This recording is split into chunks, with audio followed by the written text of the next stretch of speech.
ঘুম থেকে উঠেই অ্যাস্থেটিক বুটকে বিদায় জানিয়ে দিলাম, কারণ নতুন বুট কিনতে যাব। আর এতদিন ধরে আমার পাশে থাকার জন্য ধন্যবাদ। একটা চুমু দিদি। ধের যা তো, তুই গেলেই নতুন আসবে হাইডোল। তারপর রান্নাঘরে ঢুকে দেখছি বাসন মাজা সাবানের বাটিতে বিরিয়ানি, তাই বেশি দেরি না করে পকাত করে ছাঁটি দিলাম।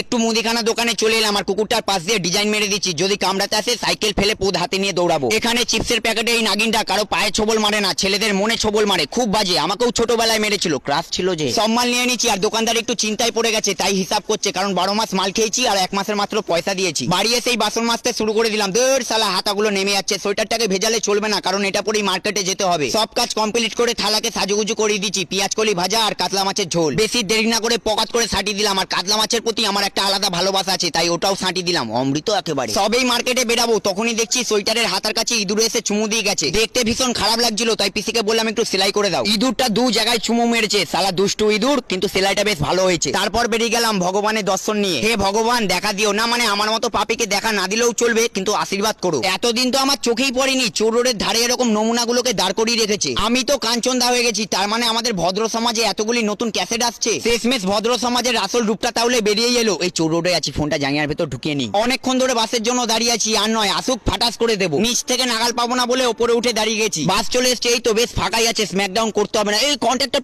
চল ফোর্ড এখান থেকে। সবেই মাত্র উঠলাম, এখনো বসতে পারলাম না, আবার ভাড়া চাইছে। এই তো সিট পেয়ে গেছি, সঞ্জয় বসে পড়। কাছাকাছি প্রায় চলে এসেছি, তাই ভাড়াটা করে নিলাম। আর তখন উঠতে পারিনি, ভাড়া চাইছে। যদি বিছুটি পাতা থাকতো না, পেছনে ঘষে দিতাম। বাসের কন্ট্রাক্টরকে টাটা দিয়ে দক্ষিণেশ্বর নেমে গেলাম। আপতের দলগুলো সব লিফটে করে মেট্রো স্টেশন যাচ্ছে, সব কটা কুড়ে, কিন্তু আমার সাথে পারবে না। সঞ্জয় দৌড়াতো, এদের আগে তোকে পৌঁছাতে হবে। একটু রিলস করে নি। চলে আয় চুপটি করে, লাথি মেরে ফেলবো পুকুরে, তারপরে উঠতে গেলে ইট ছুড়ে মারবো তোকে। স্টেশন চলে এসেছি, মেট্রো ঢুকে গেছে। আর এখানে একটা টিভিতে দেখাচ্ছে একটা পুলিশ একটা মানুষের সাহায্য করছে। এসব লোক দেখানো কাজ, আসলে ওরা পেছনে দিতে বেশি ভালোবাসে। দেরি করে লাভ নেই, তাই ট্রেনে উঠে মেট্রোয় উঠে পড়লাম। চারিদিক ফাঁকা থেকে মন পুরো ঝাঁকা নাকা। মেট্রো এখন আকাশের ওপর দিয়ে যাচ্ছে, মাটির তলায় ঢোকেনি। আমি ড্রাইভারকে মানা করলাম যে মাটির তলায় ঢুকতে হবে না, যদি দম আটকে মরে যাই। দের সালা কখন এক্সপ্ল্যানেড আসবে রে, বসে বসে ল্যাদ খাচ্ছি।